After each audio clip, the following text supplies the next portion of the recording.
찬송가가 참 많이 있는데요. 그 중에서 가장 제가 좋아하는 찬송가가 방금 시온 찬양대에서 해주신 찬송가 370장 찬송입니다. 이 찬양의 가사를 이렇게 묵상할 때마다 참 마음이 편안하고 좋은데요. 부디 바라기는 이 찬양의 고백대로 올 한 해 주님 안에서 아무 근심 없이 걱정 없이 또 하나님께 주시는 기쁨과 행복 가운데 그 은혜와 복 가운데 살아가시는 저와 여러분 우리 모두가 되기를 주의 이름으로 간절히 축원합니다. 저는 그 사진 찍는 걸 굉장히 좋아합니다. 그래서 제 핸드폰에 보면 요즘에 핸드폰 용량들이 좀 크잖아요. 그래서 올라오기 전에 이렇게 보니까 저장되어 있는 사진이 한 10,000장 정도 됩니다. 정말 사진 찍는 걸 좋아하죠. 그래서 제 카메라로 찍는 것도 좋아하고 핸드폰으로 찍는 것도 좋아하고 그래서 카메라로 사진을 찍으면 주로 핸드폰에 옮겨 놓습니다. 근데 제가 이제 사진 찍는 것보다 더 좋아하는 게 이 사진을 보는 겁니다. 그러니까 찍어놓은 사진을 볼 때면 참 기분이 좋고 행복한데요. 특히 저는 이제 추억에 되게 약하거든요. 그러니까 옛날을 추억하고 옛날을 바라보는 거를 되게 좋아합니다. 그래서 제가 이제 그래서 옛날 생각하면서 이렇게 쭉 보면 저희 아이들 어렸을 때부터 시작해서 뭐 제가 예전에 사역했던 거, 또 지금 청년부, 뭐 행사, 교회 이런 사진들이 정말 많이 있습니다. 그래서 이제 조금 뭐 기분이 우울할 때나 여러 가지 생각들이 복잡할 때는 옛날 사진들을 보곤 합니다. 그래서 얼마 전에도 이제 한 해를 마무리하면서 그 사진들을 이제 다시 한번 쭉 보는 기회를 가졌습니다. 그 사진들을 쭉 보다가 그 2018년 7월 1일 사진에서 잠깐 제 시선이 머물렀었습니다. 그래서 그 사진 몇 장이 있는데 한참 쳐다보았는데요. 저한테는 2018년 7월 1일이 굉장히 의미 있는 날입니다. 무슨 날인지 잘 모르시죠? 제가 번동제일교회 처음 온 날입니다. 제가 2018년 7월 1일 날 번동제일교회 처음 왔는데, 그러니까 저도 온 지 얼마 안 됐다고 생각했는데 벌써 제가 5년 차가 되더라고요. 근데 그때 이제 사진이 몇 장인데 그 사진이 딴 게 아니라 그때 이제 교육부장이 우리 하충렬 장로님이셨는데 그 저를 이렇게 청년들한테 소개시켜 주신 사진이 이렇게 몇 장 있었습니다. 그걸 그 당시에 청년들이 찍어서 저한테 보내줬던 사진을 제가 보게 됐는데요. 근데 이제 그 사진 보면서 참 많은 생각을 했습니다. 진짜 시간이 참 많이 흘렀다, 참 많은 일들이 있었다는 생각을 하면서 제 표정을 이렇게 가만히 들여다보는데, 저는 제 얼굴이니까 제 표정을 잘 알잖아요. 정말 많이 긴장하고 두려워하고 있다는 걸 다시 한번 생각을 했습니다. 이게 제가 좀 성격이 외향적이고 잘 웃고 말도 많고 그래서 사람들이 제가 부끄럽고 남 많이 가린다고 그러면 잘 안 믿으시는데, 저 진짜 부끄러움도 많고 그 낯도 많이 가리고요. 그리고 이렇게 앞에 서는 거 굉장히 힘들어합니다. 그래서 저는 꼭 이렇게 앞에 서기 전에 화장실을 몇 번 갔다 와야 되는 굉장히 심약한 성격입니다. 근데 이제 그걸 이제 극복하고 이렇게 서는 것인데요.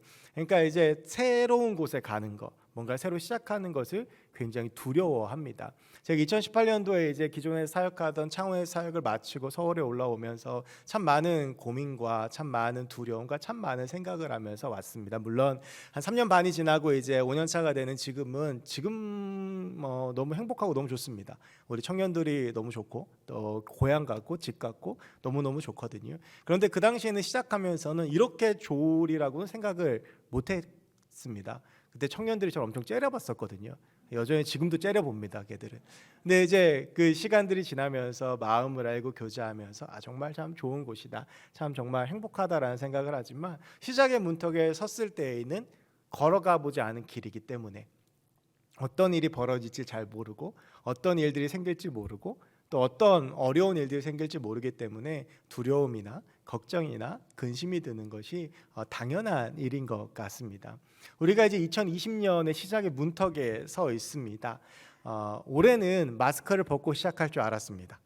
작년 시작의 문턱에 서서는 2021년에는 코로나가 끝나겠지, 뭔가 잘 회복되겠지, 그리고 좋은 일이 있겠지라고 생각했지만 우리는 여전히 그 마스크를 쓰고 있고 코로나 확진자는 작년보다 훨씬 더 많이 늘어나는 상황 가운데 있습니다.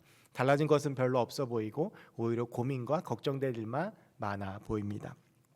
이제 그 문턱에 서서 한 해를 시작해야 된 이 시점에 특별히 재직으로서 기관장으로서 하나님께서 주신 거룩한 사명을 받고 서는 이 시점에 그럼 하나님께서는 과연 우리에게 무엇을 원하실까? 하나님께서는 과연 우리에게 어떤 마음을 주시기 원하실까? 그 마음들을 함께 나누어 보려고 합니다. 특별히 재직이라는 직분을 맡아서 어려운 시기에 교회를 위한 사명을 감당해야 하고 거룩한 부담감을 가지고 있는 우리와 매우 닮아 있는 여호수아에 대한 말씀을 오늘 오후에 잠시 나누어 보면서 은혜를 나누려고 합니다.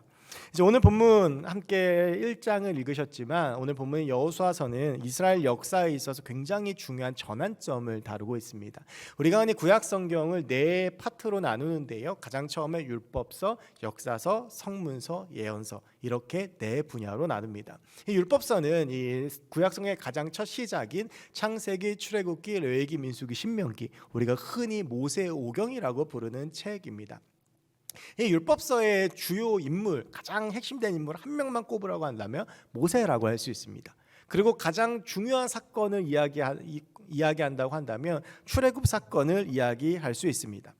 이 율법서에 나오는 주요 내용들은 출애굽과 그 이후에 이어진 40년간의 광야 생활입니다. 더 정확하게 말하자면 40년의 광야 생활 동안 하나님께서 어떻게 이스라엘과 동행하셨고 그들에게 어떻게 역사하셨는지를 보여주는 책이 율법서라고 할 수 있고요. 그 역사가 바로 모세오경의 핵심 내용이라고 할 수 있습니다. 그리고 그 모세오경은 신명기로 끝이 납니다. 모세오경, 특히 모세의 출현과 이스라엘 민족의 출애굽을 다루고 있는 출애굽기, 레위기, 민수기, 신명기 이 네 권의 책들, 창세기를 제외하고 이 네 권의 책 중에서 가장 중요한 책을 꼽으라고 한다면 신명기라고 할 수 있습니다. 신명기는 광야 생활 40년을 마치고 가나안 입성을 앞둔 이스라엘 백성에게 모세가 마지막으로 선포한 설교입니다. 그리고 신명기의 마지막은 모세의 죽음으로 끝이 나서 신명기는 모세의 유언이라고도 할 수 있습니다. 여러분, 사람이 살면서 많은 말들을 합니다. 오늘 우리가 또 얼마나 많은 말을 했습니까? 그런데 사람이 살면서 하는 그 많은 말 중에 가장 의미가 있는 말이라고 한다면 죽기 직전에 남기는 유언이지 않겠습니까? 죽기 직전에 인생을 돌아보면서 남기는 그 유언에는 그 사람이 살아온 삶의 여정, 그 사람의 생각, 그 사람의 가치관, 그 사람의 인생의 결론이 담겨져 있기 때문입니다. 이 신명기는 모세에게 있어서 정말 파란만장한 인생을 살았던 사람 아닙니까? 애굽의 왕자이기도 했다가 미디안 광야로 도망한 도망자이기도 했다가 그리고 출애굽한 이스라엘 백성들의 지도자이기도 했던 그 모세의 파란만장한 삶을 모세가 정리하는 그 유언을 담고 있기 때문에 이 신명기라고 하는 책은 매우 중요하다라고 할 수 있습니다. 그런데 이 신명기 말씀들 속에서 한 가지 주의 깊게 주목할 만한 내용이 하나 있습니다. 80세에 하나님의 부름을 따라 애굽에 가서 이스라엘 백성들을 출애굽시켜서 40년 동안 모세가 이스라엘 백성들을 이끌고 광야를 헤매게 되지요. 그때 모세와 이스라엘 백성들의 목적지, 그들의 지향점은 가나안이었습니다. 그들은 가나안 땅에 들어가기 위해서 40년을 광야에서 헤매게 됩니다. 그래서 모세가 가나안에 들어가는 것은 어찌 보면 당연해 보입니다. 모세는 그 시간을 위해서 40년을 헌신했습니다. 그런데 신명기 3장 23절에서 29절까지의 말씀을 보면 이 모세가 하나님께 가나안에 나도 들어가게 해달라고 간청하는 장면이 나오는데 하나님께서 그것을 거절하십니다. 여러분, 우리가 모세가 가나안 땅에 들어가지 못했다라고 하는 것은 잘 알고 계시지요. 그리고 그것이 왜 그런지도 잘 알고 계시라고 생각합니다. 바로 무리바 사건 때문입니다. 이 무리바 사건, 민수기 20장에 나온 이 사건 때문에 모세가 이스라엘 백성들에게 화를 참지 못하고 화를 내어서 하나님께서 이 모세를 가나안 땅에 못 들어가게 하십니다. 그 내용, 그 이유에 대해서는 다룰 이야기들이 더 많지만 중요한 것은 하나님께서는 이때 하셨던 그 말씀 그대로를 지켜서 모세가 간청을 하더라도 모세를 가나안 땅에 들어가는 것을 막으셨다라고 하는 것입니다. 그러면서 신명기 3장에서 모세의 후계자를 지목하시는데 그가 바로 우리가 잘 아는 오늘의 본문 주인공인 여호수아입니다. 그래서 신명기 마지막 부분을 보면 이 신명기 마지막에서 이 모세가 여호수아를 다시 기름 부어 세우고 그리고 죽으면서 모세가 죽으면서 이 여호수아가 지휘권을 이 이스라엘 백성들 향한 지휘권을 이양받는 것으로 신명기가 끝이 나게 됩니다. 모세가 이제 찬양을 하고 이스라엘 백성을 축복하고 여호수아를 새로운 지도자로 세우게 된 것입니다. 이제 여호수아는 시작의 문턱에 서 있습니다. 이스라엘 민족의 지도자로서 이스라엘 민족을 이끌고 가나안 땅에 들어가야 합니다. 그런데 이 시작의 문턱에 서 있는 여호수아의 상황이 그닥 좋아 보이지는 않습니다.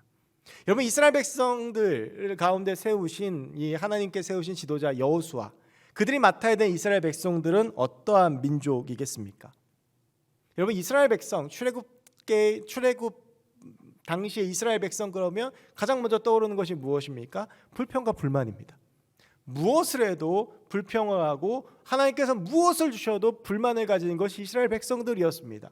배고파서 만나를 주셨더니 고기가 먹고 싶다고 아우성을 치고, 그래서 메추라기를 주셨더니 목이 마르다고 하고, 늘 구름 기둥과 불 기둥으로 지켜주셨지만 그 가운데 늘 불평불만하면서 그 애굽의 종살이하던 그때가 좋았다, 그때로 돌아가고 싶다라고 투덜투덜댔던 게 이 이스라엘 백성들입니다.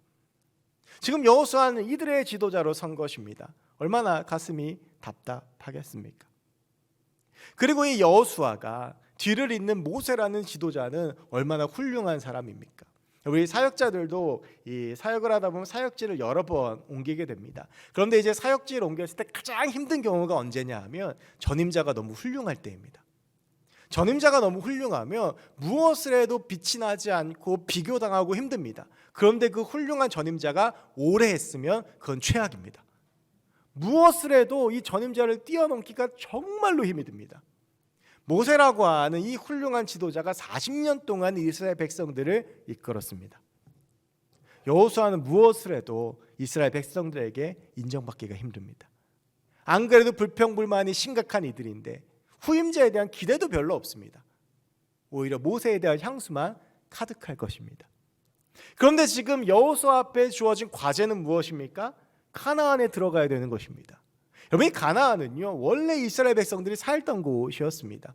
하나님께서 창세기 12장에서 아브라함에게 말씀하셔서 보내셨던 그 땅이지요. 그런데 우리가 잘 아는 대로 요셉이 총리였을 때에 엄청난 대기근이 이 전역을 덮으면서 야곱과 그의 아들들이 고센 땅으로 이주하게 되고 가나안 땅을 떠나게 됩니다.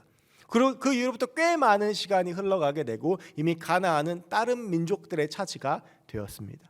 우리가 가나안 입성 그러면 쉽게 생각하지만 지금 여호수아는 가나안 입성을 하면서 수많은 전쟁을 해야 되는 상황입니다. 이미 가나안 땅에는 여러 족속들이 살면서 그들의 삶의 터전을 이루고 있기 때문에 이 여호수아 이스라엘 백성들은 가나안 땅에 그냥 들어가면 무혈 입성하는 것이 아니라 전쟁을 통해서 그들을 몰아내고 가나안 정복 전쟁을 통해서 가나안을 차지해야 되는 상황입니다. 여러분, 지금 여호수아의 상황이 어떻습니까? 맡아야 되는 팔로워들은 최악의 상황들이고 전임자는 너무 훌륭해서 내가 뭘 해도 인정받기가 어려운데 맡겨진 과업은 너무나도 중차대한 일입니다. 제가 만약 여호수아의 상황이라면 도망갔을 것 같습니다. 여러분이 여호수아의 상황이라면 어떠하시겠습니까? 두려움, 고민, 걱정들로 가득 차서 정말 도망가고 싶은 게 그 마음 아니겠습니까? 오늘 본문은 그런 여호수아에게 하나님께서 하시는 말씀입니다. 오늘 본문 2절에 하나님은 여호수아에게 가나안 땅으로 진격하라라고 말씀을 하시면서 여호수아를 격려하고 계십니다.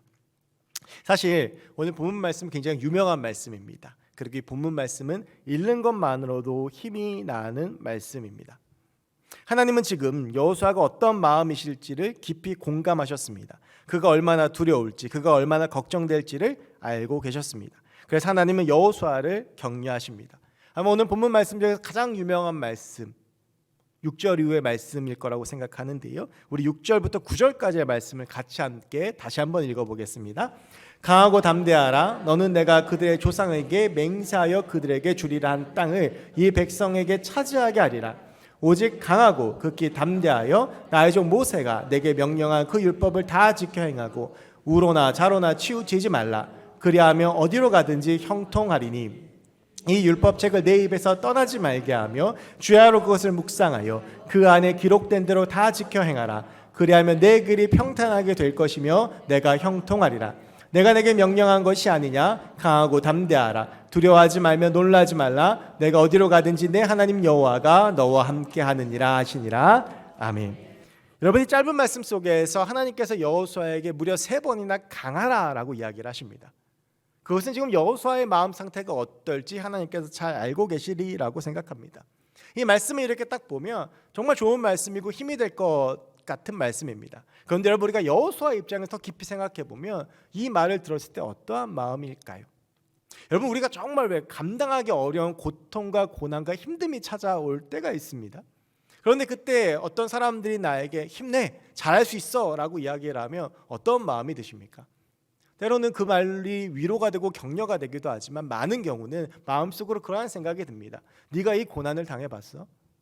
네가 내가 얼마나 힘든지 알아? 그냥 마지못해 우리에게 힘내, 강해져 라고 이야기하는 것 같다라는 생각이 들 때가 참 많이 있습니다. 어쩌면 여호수아도 하나님께 이 말씀을 들었을 때 그런 마음이 들었을 수도 있습니다. 하나님, 제가 지금 어떠한 상황인지 아십니까? 제가 이끌어야 된 이스라엘 백성들은 이렇고요. 제가 지금 하나님께서 가라고 하시는 가나안 땅은 저렇고요. 지금 제 상황이 이렇습니다. 강하고 담대하라고 말씀하시는데 저에게 무슨 증거를 보여주셔야 되지 않겠습니까? 제가 뭔가 근거가 있어야 힘을 내고 근거가 있어야 제가 뭔가 강하고 담대해질 수 있지 않겠습니까? 라고 여호수아가 반문했을지도 모릅니다. 그래서 하나님께서는 이 말씀을 주시기 전에 모세에게 한 가지 더 말씀하셨습니다. 그것이 오늘 본문 5절입니다. 우리 5절 말씀 같이 함께 읽어보겠습니다. 내 평생에 너를 능히 대적할 자가 없으리니 내가 모세와 함께 있던 것 같이 너와 함께 있을 것임이니라. 내가 너를 떠나지 아니하며 버리지 아니하리니. 아멘. 여러분, 저는 이 5절의 말씀에서 주목하고 싶은 구절이 바로 이것입니다. 모세와 함께 있었던 것 같이. 여러분, 이 말씀은 여호수아에게는 굉장히 특별한 의미로 다가왔습니다. 그것은 하나님께서 모세에게 어떻게 하셨는지를 가장 옆에서 직접 본 것이 여호수아였기 때문입니다. 출애굽기 17장에는 이스라엘 백성들이 출애굽해서 아말렉과 전쟁하는 장면이 나옵니다. 매우 유명한 전쟁이죠. 전력적으로 보면 이스라엘 백성들과 아말렉은 상대가 되는 싸움이 아니었습니다. 이건 누가 봐도 아말렉이 이길 수밖에 없는 전쟁입니다. 그런데 하나님께서는 그 전쟁의 선봉에 여호수아를 세우십니다. 물론 그 전쟁은 해보다 많아 아말렉이 이길 만한 굉장히 기울어진 전쟁이었습니다. 그런데 그때 놀라운 일이 일어나죠. 모세가 손을 들면 이스라엘 백성이 이기고 모세가 손을 내리면 이스라엘 백성이 집니다. 결국 아론과 홀이 모세의 양팔을 받치고 있었고 그래서 이스라엘 백성들이 이기게 됩니다. 바로 이 경험을 했던 것이 여호수아입니다. 인간의 힘과 인간의 능력이 아니라 하나님께서 함께 하시면, 저 모세에게 함께 하셨던 그 하나님이 함께 하시면 우리가 이길 수 있구나. 이후로 여호수아는 모세가 어디로 가든지 함께하며 모세의 가장 옆에서 모세와 함께 이스라엘 백성들을 이끌었습니다. 군대 장관으로 전쟁을 하며 모세의 신복으로 함께 사역하며 하나님께서 모세에게 어떻게 하시는지를 직접 보았습니다. 그런 여호수아에게 오늘 하나님께서 말씀하시는 것입니다. 너 모세에게 내가 했던 것 봤지? 내가 너에게 그와 같이 하겠다. 모세가 손을 들었을 때 홍해 바다가 갈라졌던 것처럼 너에게도 그렇게 내가 역사하겠다. 모세가 손을 들었을 때 아말렉을 이겼던 것처럼 내가 너와 그렇게 함께 해주겠다. 모세가 기도할 때 내가 듣고 응답했던 것처럼 너에게 그렇게 하겠다. 모세가 나와 직접 대면하던 자였는데 내가 너와 대면해 주겠다. 모세에게 베풀었던 그 놀라운 능력을 너에게도 베풀어 주겠다. 그러니 강하고 담대하라. 내가 너와 함께 하겠다고 약속하고 계시는 것입니다. 그랬기 때문에 여호수아는 힘을 낼 수 있었던 것입니다. 바로 이 증거가 있었기 때문입니다. 여러분, 그럼 우리에게도 증거가 필요하지 않겠습니까? 하나님께서 우리에게 강하고 담대하라고 이 한 해의 첫 시작에서 말씀하고 계시는데 우리는 어떤 증거를 가지고 나아가야 되겠습니까? 때로는 그것은 여호수아가 모세를 통해서 보았던 것처럼 직접 우리의 삶 가운데 일어나는 증거일 수도 있습니다. 그러나 그것은 매우 제한적입니다. 상황에 따라서 유동적입니다. 그래서 하나님은 하나님께서 어떻게 역사하시는지를 이 성경에 다 담아 주셨습니다. 여러분, 우리에게 있어서 하나님께서 우리가 함께 하신다는 증거, 우리가 강할 수 있는 그 힘은 바로 이 성경 말씀에 담겨져 있는 것입니다. 여호수아를 통해서 여리고성을 무너뜨리셨던 하나님, 골리앗을 이기셨던 다윗의 하나님, 죽음의 문턱에서 생명을 얻은 히스기야의 하나님, 사자굴에서 살아나온 다니엘의 하나님, 예루살렘 성벽을 제거했던 느헤미야의 하나님, 온 세계 열방을 복음으로 물들였던 바울의 하나님, 바로 그 하나님이 그와 동일하게 우리와도 함께 하신다고 성경은 말하고 있습니다. 여러분, 그래서 우리가 이 한 해의 시작의 문턱에서 반드시 붙잡아야 될 것은 바로 하나님의 말씀입니다. 그 말씀 가운데 담겨져 있는 하나님이 우리와 함께 하신다고 약속하고 계시기 때문입니다. 마태복음 4장에는 시작의 문턱에서 예수님에 대해서 나와 있습니다. 광야에서 40일 동안 시험을 받았던 40일 동안 금식하셨던 예수님께서 마귀에게 3가지 시험을 당하십니다. 돌들로 떡이 되라고도 시험을 당하시고, 성전에서 뛰어내리라는 시험도 당하시고, 그리고 절하라고 시험도 당하십니다. 그런데 그때 하나님께서 이 마귀의 시험을 이기시는데 공통점이 하나 있습니다. 이 마귀의 시험을 이기시면서 예수님은 늘 앞에서 이렇게 말씀하십니다. 기록되었으되, 기록되었으되, 기록되었으되. 구약 성경에 있는 그 말씀을 선포함으로써 마귀의 시험을 이기신 것입니다. 여러분, 이것이 말씀이 우리에게 주는 능력입니다.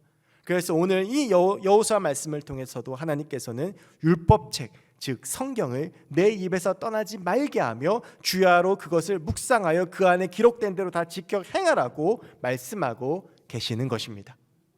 여러분, 올 한 해를 시작하며 우리가 이 하나님의 말씀을 붙잡기로 결단하며 나아가는 하나님의 사람들이 되었으면 좋겠습니다.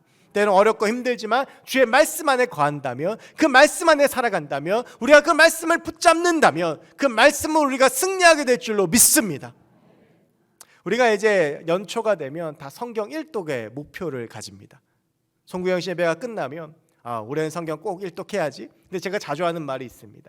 그런데 그렇게 일독의 결심을 했다가 창세기 12장에서 아브라함이 가나안으로 떠나는 순간 나도 성경을 떠날 때가 많습니다. 그걸 이겨내면 야곱과 그의 가족들이 가나안을 떠나 고센으로 이주할 때 저도 성경에서 이주할 때가 많습니다. 그것도 이겨내면 이스라엘 백성들이 애굽을 탈출할 때 나도 성경을 탈출합니다. 그것까지 다 이겨내면 그 다음에 큰 위기인 레위기가 우리를 기다리고 있습니다. 그래서 보면 한 창세기만 50독한 분들이 계십니다. 창세기 다 읽고 또 일독해야지, 그리고 또 지나가다가 또 그 다음에 또 창세기만 읽고. 여러분, 말씀이 우리 안에 있을 때 우리 안에 능력이 있습니다.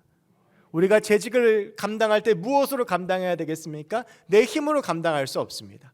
하나님의 말씀 안에 있을 때 감당할 수 있습니다. 우리에게 펼쳐진 2022년의 삶, 어떤 일이 벌어질지 모르는 이 삶을 우리가 무엇으로 이길 수 있습니까? 주의 말씀으로 이길 수 있는 것입니다. 그 하나님의 말씀 가운데 있을 때 하나님은 그 성경에서 역사하셨던 대로 우리의 삶 가운데 역사하실 줄로 믿습니다. 여호수아를 통해 여리고성을 무너뜨렸던 그 하나님, 다윗을 통해서 골리앗을 쓰러뜨리셨던 그 하나님, 사자굴에서 다니엘을 건지셨던 그 하나님이 우리에게도 역사하셔서 이 말씀대로 우리의 삶 가운데 이루어진 놀라운 역사를 우리의 삶 가운데 보여주실 줄로 믿습니다. 이미 주신 증거를 붙잡고 사시기 바랍니다. 자꾸 다른 데서 증거를 찾지 마십시오. 이 말씀을 통해서 하나님 오늘도 우리에게 말씀하고 계십니다. 여러분, 그런데요, 참 재미있는 것은 하나님께서 분명히 여호수아에게 강하고 담대하라고 말씀하셨는데 여호수아에게 위기가 찾아왔다라고 하는 것입니다. 여러분, 그런데 이 여호수아에게 처음 찾아왔던 이 위기를 보면 한 가지 재미있는 게 있습니다. 여러분, 모세가 이스라엘 백성들을 이끌고 광야로 쏟아져 나와서 광야를 행진하다가 처음 만났던 위기가 뭔지 혹시 기억하십니까? 홍해바다입니다. 구름 기둥과 불 기둥을 따라서 하나님의 인도하심 따라서 지름길을 내버려 두고 내려서 돌아가는데 홍해바다가 그들의 앞을 가로막고 있는데 뒤에선 애굽 왕 바로의 군대가 쫓아오고 있었습니다. 이것이 모세가 처음 만났던 위기입니다. 여호수아가 이렇게 하나님께 힘을 얻고 지도자로 서서 이스라엘 백성들과 가나안 땅으로 들어가는데 이 여호수아와 이스라엘 백성들을 처음으로 막았던 장애물이 무엇인 줄 아십니까? 여호수아 3장에 나오는 요단강입니다. 여러분, 이 홍해바다 요단강이 매우 닮아 있다는 생각이 들지 않으십니까? 물 때문에 더 이상 앞으로 나아갈 수 없는 상황이었습니다. 그런데 하나님께서는 이 모세 앞에 있는 홍해바다를 갈라주셨듯이 여호수아에게도 이 요단강을 멈추고 마르게 하는 기적을 보여주십니다. 하나님이 정말 모세에게 행하셨던 대로 여호수아에게 행하셨던 것입니다. 하나님께서 그 증거를 보여주신 것이죠. 그런데 우리가 여기서 한 가지 주목해야 될 점이 있습니다. 하나님은 모세에게 행하셨듯이 그에게 능력을 주실 뿐만 아니라 모세가 맞닥뜨렸던 것과 같은 고난도 주신다는 사실입니다. 홍해바다라는 그 장애물을 맞닥뜨렸듯이 여리고성을, 요단강을 맞닥뜨리게 되고요. 아말렉과의 전쟁을 모세가 해야 했듯이 여리고성을 마주하게 됩니다. 여러분, 우리가 예수 그리스도를 믿고 살아가는 신앙인이라면 고난이 피해가면 얼마나 좋겠습니까? 성경이 무수히 있는 승리의 약속이 우리의 삶 가운데 전적으로 나타나서 아무 고난도 없고 걱정도 없고 아픔도 없고 눈물도 없으면 얼마나 좋겠습니까? 그런데 성경은 우리에게 그렇게 말하고 있지 않습니다. 고난이 피해간다. 우리가 예수 잘 믿으면 고난이 없다. 예수 잘 믿으면 눈물 흘리지 않는다. 성경은 그렇게 말하고 있지 않습니다. 그럼 성경은 무엇이라고 말합니까? 비록 고난이 찾아올지라도 하나님과 함께하며 승리한다고 우리에게 약속하고 있습니다. 우리는 자꾸 고난이 생기면 사람을 찾습니다. 세상적인 방법을 찾습니다. 나의 경험과 지식에 의지합니다. 그러나 고난이 찾아오면 우리는 하나님 앞에서 그 문제의 답을 찾아야 합니다. 모세가 하나님을 향하여 손을 들었을 때 홍해바다가 갈라졌던 것처럼 여호수아가 하나님 말씀에 순종하여 요단강물에 제사장들과 함께 발걸음을 내딛었을 때 요단강물이 멈추었던 것처럼 하나님이 역사하시면 그 고난이 우리의 삶 가운데 끝나고 이기게 되는 놀라운 역사가 일어나게 될 줄로 믿습니다. 여러분, 올 한 해 분명히 고난은 우리 가운데 찾아옵니다. 그런데 여러분, 성경에 나오는 위대한 믿음의 사람들은 어떠한 사람들입니까? 그 고난을 하나님과 함께 승리했던 사람들입니다. 하나님께서는 그렇게 우리의 삶 가운데 역사하실 줄로 믿습니다. 때로는 고난이 찾아오고 눈물 나고 힘들고 사업도 자녀도 건강도 여러 가지 어려움과 힘듦이 있을지 모르겠지만 우리가 포기하지 않고 주님을 붙잡고 하나님 앞에서 그 문제를 해결할 때 하나님께서 우리가 상상할 수 없는 놀라운 방법으로 역사해 주실 것입니다. 홍해바다 앞에서 이스라엘 백성들이 어떻게 이 바다가 갈라질 줄 알았겠습니까? 요단강물을 맞이한 여호수아가 어떻게 하나님께서 그 요단강물을 멈추게 할 줄 알았겠습니까? 여리고성을 마주했던 여호수아 이스라엘 백성들이 어떻게 일주일 동안을 돌면 저 여리고성이 무너질 줄을 알았겠습니까? 하나님의 일하심은 늘 우리의 상상을 뛰어넘습니다. 여러분, 한 해의 시작의 문턱에서 그 하나님을 기대하며 나아갔으면 좋겠습니다. 어차피 찾아올 고난, 어차피 찾아올 어려움, 피한다고 피해줄 수 없는 그 문제들, 하지만 나에게는 하나님이 계시다. 그 고난과 어려움이 오더라도 하나님과 함께라면 이길 수 있다. 어떠한 고난과 어려움이 오더라도 홍해를 가르신 그 하나님, 아말렉과의 전쟁을 승리하게 하신 여호와 니시의 그 하나님, 요단강을 멈추게 하시고 여리고성을 무너뜨리셨던 그 능력의 하나님이 나와 함께 하실 것이니 어떠한 고난이 찾아와도 말씀에서 그렇게 말하고 있듯 나도 승리할 수 있다. 여러분이 확신 가운데 나아간다면 하나님께서 우리의 삶 가운데 주시는 그 은혜와 사랑 가운데 우리가 올 한 해를 이기며 살아가게 될 줄로 믿습니다. 말씀 가운데에서 능력의 하나님을 온전히 붙잡고 모세와 함께했던 그 하나님이 나와 함께 하시기를, 여호수아와 함께했던 그 하나님이 나와 함께 하시기를, 때로는 그래서 여호수아가 모세가 받았던 그 고난과 같은 고난들이 나의 삶에 찾아올지 모르지만 하나님을 붙잡고 하나님을 믿으며 그들이 승리했듯이 나도 승리할 수 있음을 믿으며 그 믿음의 행진을 해나가면 하나님께서 올 한 해 우리 가운데 바라기는 이 해가 마칠 때에 감사의 제목과 간증거리가 우리의 삶에 넘치게 하실 줄로 믿습니다. 그 하나님을 기대하며 이 한 해의 시작의 문턱에서 하나님과 함께 행진하며 그 말씀 안에 행진하는 저와 여러분들 되기를 주의 이름으로 간절히 축원합니다.